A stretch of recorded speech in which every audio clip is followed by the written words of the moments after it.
No livro de Gênesis, no capítulo 26, eu quero falar um pouquinho sobre o tema que nós temos, que é amplitude. A palavra de Deus diz que os filisteus, por inveja, foram lá entulhar os poços que Abraão, pai de Isaque, havia cavado. Naquele tempo, poços era algo muito importante, porque dificilmente numa terra como aquela desértica havia rios. Então eles cavavam poços para poder alimentar o rebanho, para poder às vezes plantar. E o fato é que esses poços estavam entulhados e Isaque então começa a cavar os poços que o seu pai havia cavado, mas que os filisteus por inveja haviam entulhado. E cavou o primeiro, cavou o segundo, e houve contenda no primeiro e no segundo. No terceiro ele cava e não houve contenda, então ele chama o terceiro poço de Reobote, que é amplidão ou amplitude. Então tudo isso tem um significado na Bíblia. Cavar poços fala exatamente de tirar entulhos, arrancar coisas de dentro de nós. E nós estamos no primeiro mês do ano, onde é um mês para a gente refletir e ver o que é que tem de entulho na minha alma. Qual é o nível de entulho que ficou na minha alma e que de alguma forma impede eu de poder viver uma vida plena em Deus. O desejo de Deus é que você alcance a plenitude de tudo aquilo que Ele tem para você. Agora não depende de Deus, depende de você, da sua atitude, de como você vai conduzir em relação a isso. E hoje é uma manhã, Isaac é uma representação de Jesus, e hoje é uma manhã onde Isaac está aqui, Jesus está aqui para cavar o seu poço e tirar um pouquinho de entulho, para que você possa estabelecer uma base sólida e você então possa crescer. Uma das coisas que Deus nunca faz é construir algo em cima de um alicerce podre. Deus sempre vai então trabalhar para arrancar entulhos da nossa alma, para que a gente possa estar realmente bem posicionado em Deus. Quando a gente olha para isso, e a história de Isaac e dos seus filhos, Jacó e Esaú, a pastora Ana Lúcia, nas 2 quarta-feiras, ministrou sobre a história dos dois, apontando muito para Jacó. Quero hoje falar um pouco da vida de Esaú, porque Esaú também nos ensina muitas coisas. E eu sei que ela pincelou alguma coisa sobre os dois. Não temos tempo para discorrer sobre os textos, mas eu acredito que a grande maioria, se você tem o hábito de começar a ler a Bíblia todo ano, pelo menos Gênesis você consegue ler. Né? Então, e Gênesis conta a história desses dois que estavam brigando já no ventre da mãe, para quem ia sair primeiro, e Esaú sai primeiro e Jacó sai agarrado ao calcanhar, e por conta disso o nome dele foi chamado Jacó, trapaceiro, porque queria sair primeiro. Mas Deus já havia falado já para Rebeca que haveria 2 nações no ventre dela, e que a menor serviria, o maior serviria o menor.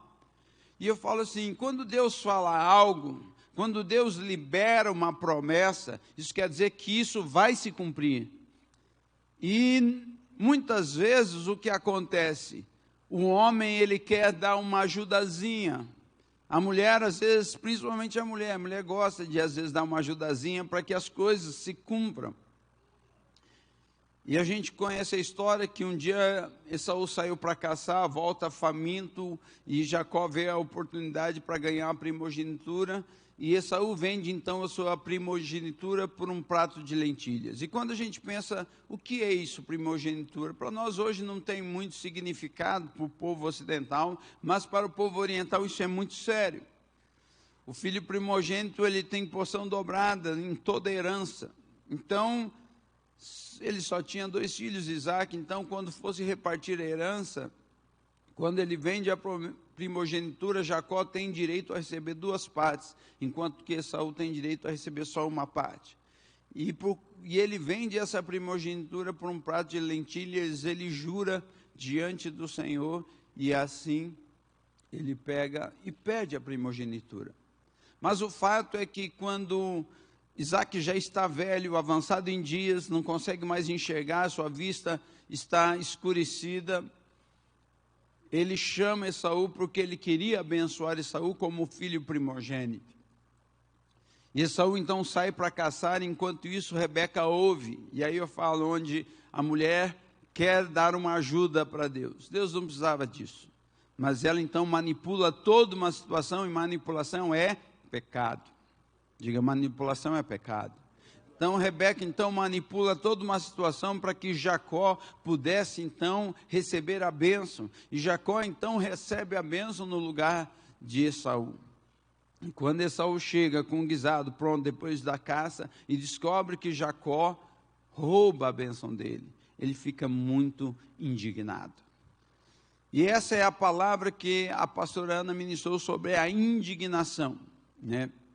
E essa indignação, ela pode trazer uma cura, ela pode trazer uma libertação. Mas essa palavra também, indignação, ela tem um outro sentido, e na verdade é o outro lado da moeda que eu quero mostrar para você. Porque quando gera-se uma indignação, por que se gera uma indignação? Por causa de uma palavra chamada injustiça. Alguém aqui já foi injustiçado? Muitas vezes eu fui injustiçado. Agora a pergunta é bom ser injustiçado? Sim ou não? Não, nunca é bom. O que causa em você a injustiça? Quando você é injustiça, o que causa? Qual é a dor que você sente? Quais são as emoções que sobressaem sobre a sua alma? Qual é a sua reação? Como você reage? O que você faz com a injustiça? Porque o que importa não é o que fizeram conosco, mas é como nós reagimos àquilo que fizeram conosco. E esse é o problema da grande maioria dos seres humanos. Muitos deles ainda não têm maturidade suficiente para lidar com a injustiça. E às vezes, quando vem a injustiça, ele lida de uma forma pecaminosa, de uma forma equivocada, de uma forma errada. E isso vai trazer um prejuízo lá na frente. Quer você queira, quer você não queira, esse prejuízo vai chegar. Essa conta vai chegar, essa fatura vai chegar. E o fato é que Esaú então chora amargamente, pedindo para o pai lhe dar uma bênção. Mas o fato é que, na realidade, o primogênito agora era Jacó, porque Esaú já havia vendido a primogenitura. E por que então Isaac vai querer abençoar Esaú e não Jacó? Porque a Bíblia diz que Isaac amava Esaú e Rebeca amava Jacó. Ali a gente já viu uma disputa interna. E o que eu amo na Bíblia é que ela não esconde nada. A Bíblia tudo revela.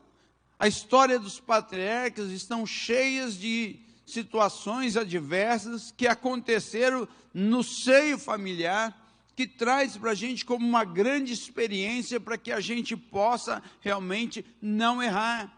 Porque o apóstolo Paulo fala que tudo que foi escrito porque para exemplo nosso, para que a gente olhe aquilo e não erre. O sábio é aquele que aprende com o erro dos outros. Então, se Jacó errou, se Esaú errou, e se Abraão errou, quer dizer, eu tenho que errar? Não, eu tenho que aprender com o erro deles para não fazer aquilo. E a Bíblia traz isso para que a gente aprenda. Mas, infelizmente, muitos caíram no processo. Muitos, diante das injustiças sofridas, erraram, falharam. E vamos em Gênesis 27, 40, e eu quero nas duas traduções. E pela tua espada viverás, e ao teu irmão servirás. Acontecerá, porém, que quando te assenhoreares, então sacudirás o seu jugo do teu pescoço. Essa palavra, assenhoreares, ou se assenhorear, fala sobre quando você for senhor das suas emoções. O jugo vai ser quebrado. Então, quando você se dominar, quando você exercer domínio, Quando você se indignar da maneira correta. Porque você se indignar da maneira errada, você vai ter atitudes pecaminosas. Põe a outra tradução, por favor. Pela tua espada viverás e ao teu irmão servirás, mas quando te tornares impaciente, então sacudirás o seu jugo do teu pescoço. E tem a tradução na Nova Versão Internacional que fala, quando te libertares. Então, tudo isso diz respeito ao quê? A minha decisão. Eu decido quando eu vou ser liberto. Não é Deus que decide. Não é Deus que vai descer e resolver o seu problema. Deus está esperando que você tome uma atitude. Seja feita a tua vontade, assim na terra como ela é feita no céu. É a oração do Pai Nosso. É na terra como é feito no céu. Então, a terra ela vai se mover para que, como é feito no céu, a terra possa fazer, mas nós vamos nos mover. Deus quer que a vontade perfeita dele aconteça aqui na terra. E Deus quer usar quem? Os seus filhos, os filhos da luz, que é eu, que é você. Então, dentro desse texto, o que acontece? Essa palavra é a palavra de bênção que Isaac libera sobre a vida de Esaú. Ali, como a pastora Ana disse, esses dias o apóstolo ministrou em cima desse texto, tem uma chave. Isaac traz para Esaú uma chave para ele virar o jogo. Mas muitas vezes, na nossa mocidade, na nossa impaciência, na maneira como lidamos com as coisas, nós não percebemos que temos uma chave para mudar toda a história da nossa vida. E o versículo 41. Olha o que acontece. Após essa situação, olha o que aconteceu. Esaú, pois, odiava a Jacó por causa da bênção com que seu pai o tinha abençoado. E disse consigo, vem chegando os dias de luto por meu pai, então hei de matar Jacó, meu irmão. A injustiça que Esaú sofre gera nele o quê? Ódio. Ele não soube lidar com a situação, então gera um ódio, e ele fala, eu vou matar meu irmão. E ele jura isso de morte, que iria matar o irmão. Então a primeira reação que às vezes vem diante da injustiça é isso. É mágoa, ressentimento, ódio, rancor, que tudo está dentro de uma categoria só. Só que cada um vem numa proporcionalidade. Então dentro desse processo, todos aqueles que sofrem injustiça, o primeiro sentimento que vem é de ira. E a Bíblia diz, irai-vos e não pequeis, não se põe o sol sobre a vossa ira. Quer dizer, você pode se sentir irado, mas você não pode dormir irado. Porque se você dormir, isso vai gerar ressentimento, amargura, rancor, ódio. E foi o que aconteceu com Esaú. Foi a primeira coisa que aconteceu. Segunda coisa que acontece com Esaú é a rebeldia. Ele então se torna um rebelde. Você tem um outro texto, joga para mim um texto aí. Vendo também Esaú que as filhas de Canaã eram más aos olhos de Isaac, seu pai. Pode colocar o próximo, 9. Foi-se Esaú a Ismael, e além das mulheres que já tinha, tomou por mulher a Maalate, filha de Ismael, filho de Abraão, irmão de Nebaiote. Volte no versículo 8.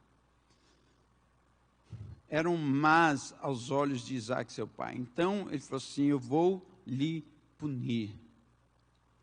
Se eu não posso ter o que o Senhor queria me dar, então agora eu vou fazer tudo para te ferir. Essa é uma alma rebelde. É um coração rebelde. Então, é o filho que se rebela contra o pai por conta de uma atitude do pai. É a filha que se rebela contra o pai, contra a mãe, por causa de uma atitude da mãe. Eu quero te dizer que às vezes ocorreu situações na sua vida, na sua infância, na sua adolescência, na sua juventude, que de alguma forma te feriram, e você se sentiu injustiçado. Eu quero te dizer que em relação à injustiça, Existem injustiças que você sofre, que de fato foi uma injustiça. E você se sentiu totalmente injustiçado. E existe algumas injustiças que você entende como injustiça, que na verdade foi a maneira como você enxergou, mas de fato não era uma injustiça. Mas você enxergou daquela maneira, e você se feriu, você se recolheu, e você guardou e nutriu muitos sentimentos equivocados na sua alma exatamente por conta disso. Então, a segunda situação que acontece aqui é um nível de rebeldia extremo que acontece na vida de Esaú. E ele dá continuidade a isso na vida dele. Exatamente por quê? Porque quanto mais ele via Jacó sendo abençoado, mais aquilo irritava ele. Mais aquele ódio dominava o coração dele. Então, quando a gente para pensar nisso, a gente tem que fazer o quê? Uma reflexão na nossa vida. Quais são os sentimentos que nós estamos nutrindo na nossa alma? Você já parou para pensar? Às vezes, nesse final de ano, a gente para assim, eu quero no ano 2021 isso, e a pessoa só pensa nas coisas positivas, mas ela não faz um exame de alma para ver o que precisa mudar em mim. Porque o fato é o seguinte, você quer resultados diferentes, mas tendo as mesmas atitudes, não funciona assim. Então, às vezes, você está pedindo algo para Deus, mas não vai acontecer se não houver uma mudança de atitude, se não houver uma introspecção para você falar onde eu preciso mudar, porque a gente precisa mudar todos os dias. Todos os dias Deus tem algo novo para acrescentar na nossa vida, e são revelações para trazer cura, mas a gente precisa às vezes de confronto, às vezes a gente precisa se abrir. Tem um livro da Brené Brown que fala sobre a vulnerabilidade, o poder da vulnerabilidade, que quando você se torna vulnerável, você se torna poderoso. Mas quando você tem algo para esconder, você está nas mãos de Satanás, você está aprisionado, você está preso, porque tem os pecadinhos de estimação que fica guardando, não compartilha com ninguém, não abre o coração. Às vezes é os outros que precisam enxergar alguma coisa para te confrontar, mas nós precisamos ser realmente sinceros. Para isso você tem um mentor, para isso você tem um discipulador que está ali exatamente para te ajudar. A igreja, a comunidade global, o propósito dela é te ajudar. Nós não estamos aqui para te condenar, nós estamos aqui para te ajudar, mas só podemos ajudar quem quer ser ajudado. Não existe como ajudar alguém que não quer ser ajudado. Mas se você quer ser ajudado, abra o seu coração, procure o seu discipulador, procure o seu pastor, fale, eu preciso de ajuda. Nós estamos como pastores aqui para ajudar você a encontrar o teu propósito nessa terra. Amém? Quero ler um outro texto.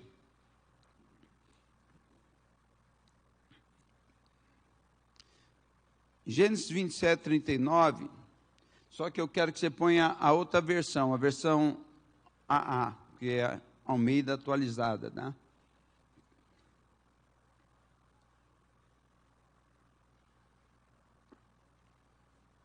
Que diz o seguinte: então respondeu Isaque, seu pai, e disse-lhe, eis que a tua habitação será longe das gorduras da terra e sem orvalho dos céus.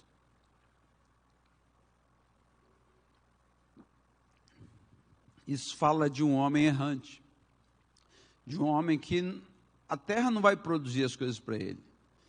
Esaú então se torna, ele gostava de caçar, mas a partir de então a vida dele se tornou isso. Tudo que ele tivesse que produzir de alimento era através da caça, de buscar animais para se alimentar. Por quê? Porque a terra não produziria o vigor para que ele se alimentasse. Então, isso fala de um homem vivendo errante, tudo por quê? Por atitudes, pela primeira atitude que ele fez ao vender a primogenitura dele. Por causa do quê? Por causa que o estômago dele estava falando mais forte. E às vezes por uns erros tão pequenos, eu lembro de uma vez que um pastor disse o seguinte: 1 minuto de prazer, uma vida de arrependimento. É o que acontece na pessoa que pula cerca, no jovem que vai fazer sexo antes do casamento. É 1 minuto de prazer, mas uma vida de arrependimento, depois tem que ficar pedindo perdão para Deus tantas vezes. Então, às vezes é 1 minuto de bobeira, e você vai estragar a sua vida, vai destruir a sua vida. E a pergunta é, o que temos que fazer? Qual é a atitude? Mateus 18, 32 a 35, o que Esaú precisava fazer? Perdoar o seu irmão.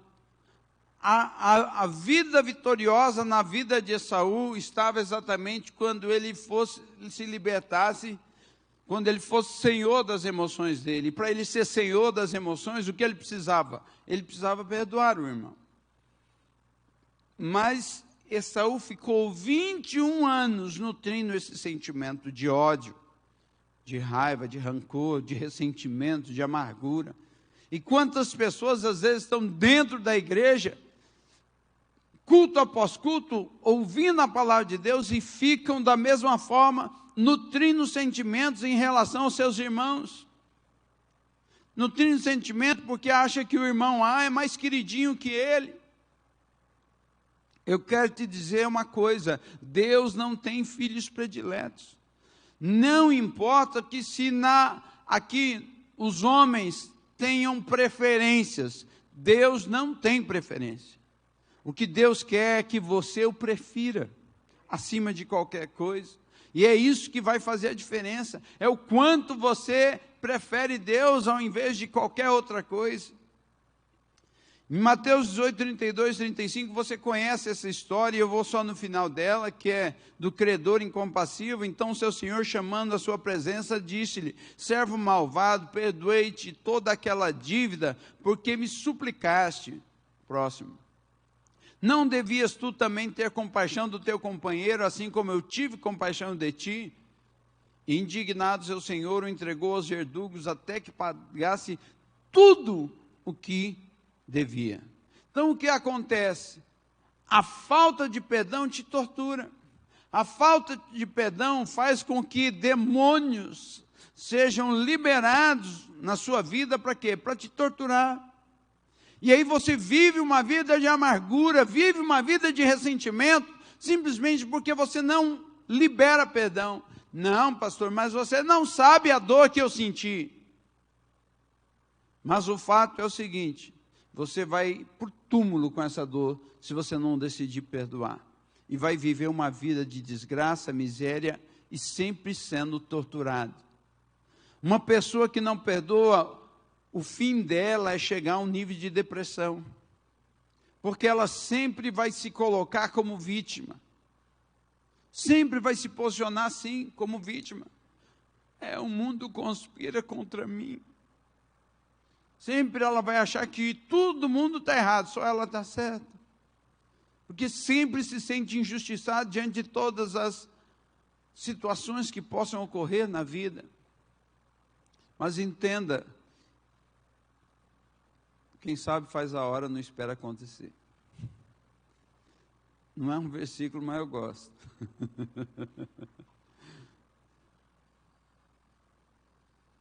Eu já contei aqui a história do camarada que chegou numa empresa para pegar um emprego, porque tinha uma vaga de emprego, e era para cargo alto, diretor numa empresa, e ele chegou lá. Quando ele chegou, já tinham contratado uma pessoa. E a pessoa falou: seu currículo é maravilhoso, mas infelizmente a empresa já contratou, vou deixar o seu currículo aqui.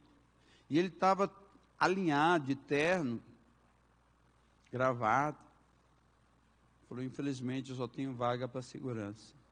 Ele agradeceu, voltou no carro, tirou o terno, tirou a gravata, tirou a camisa de dentro da calça, desabotoou 2 botões, pegou outro currículo e falou: vim me contratar, vim buscar a vaga de segurança.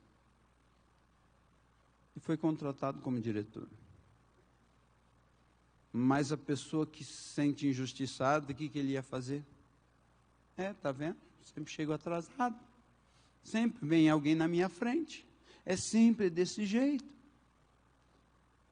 A pergunta é, onde está o problema?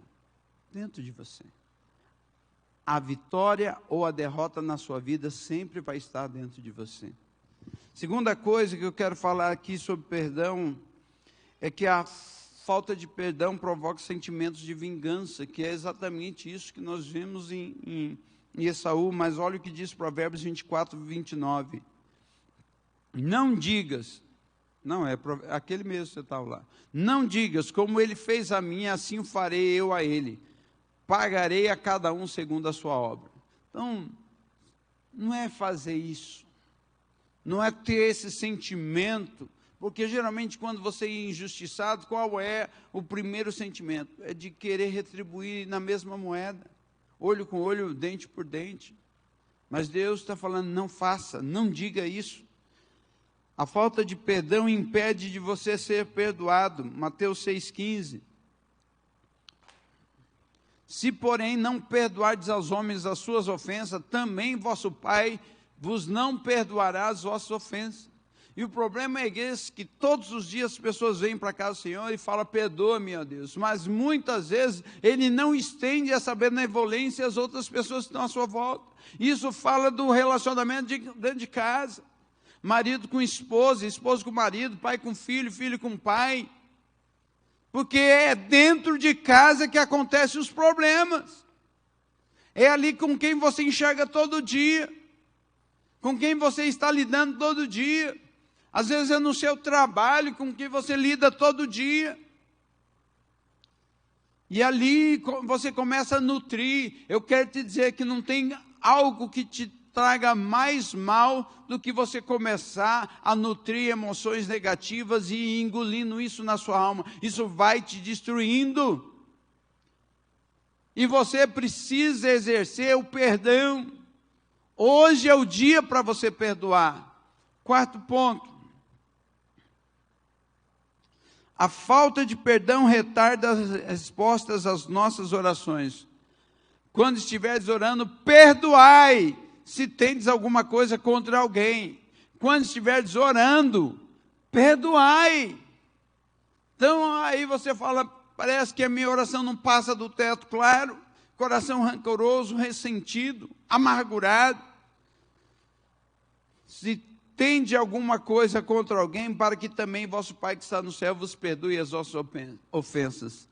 Então o fato é que muitas pessoas, elas oram e parece que não tem o resultado da sua oração. Mas como está o seu coração?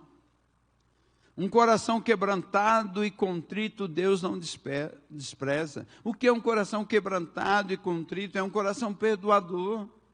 Um coração pronto a perdoar. A gente olha para o rei Davi, esse homem que era um homem segundo o coração de Deus, porque era um homem pronto para perdoar. Um homem pronto para se render diante de Deus.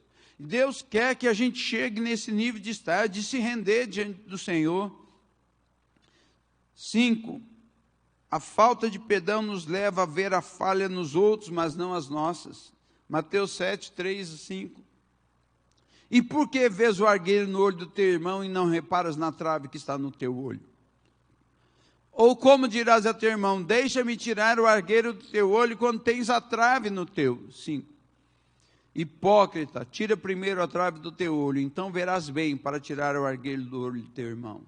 Geralmente a pessoa que tem ressentimento, ela sempre está apontando o erro dos outros, sempre está olhando. Isso acontece muito em casa. Muito com a mulher e o marido, sempre está apontando o erro do marido ou vice-versa, mas não olha para si. Onde eu preciso mudar? O que eu preciso corrigir? Às vezes olha para o filho, só que você hoje tem maturidade, olha para o filho e quer que o filho tenha a mesma maturidade que você.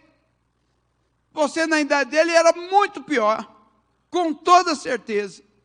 Mas hoje quer que o filho seja igual a você. O filho tem 20 anos, você tem 50.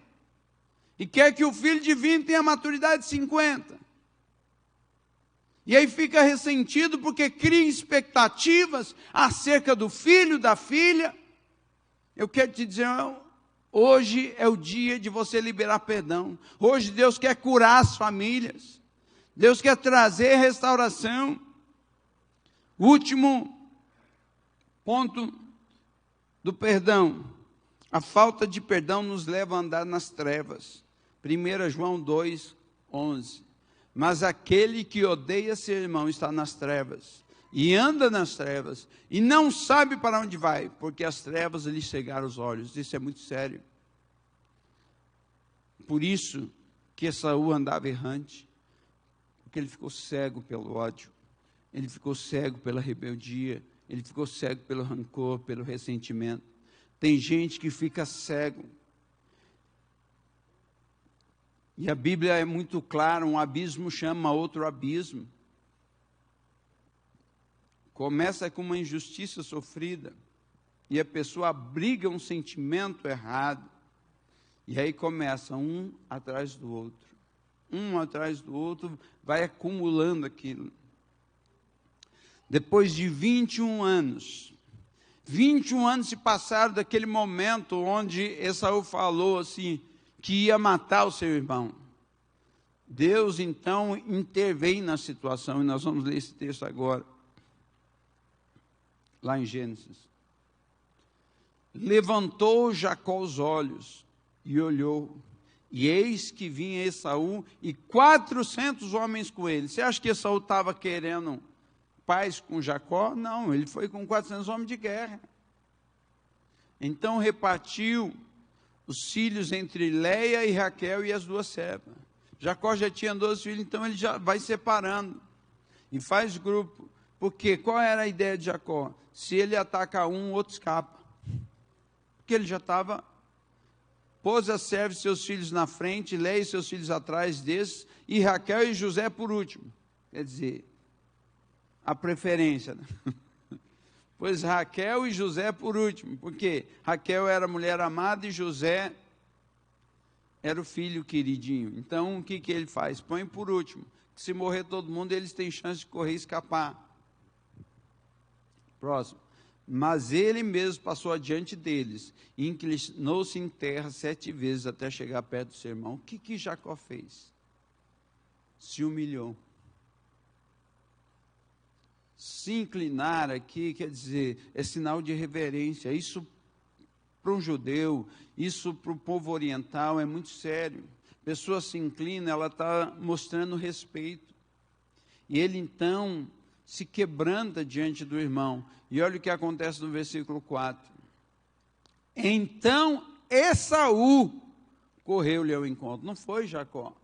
Esaú correu ao encontro, abraçou, lançou-se-lhe ao pescoço e o beijou, e eles choraram.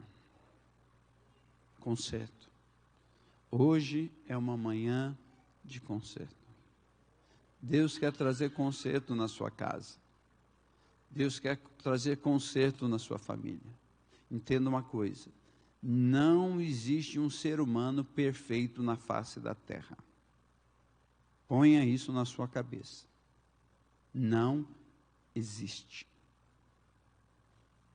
Não tem. Ninguém é perfeito. Nem o apóstolo, nem eu, nem os pastores, nós não somos perfeitos.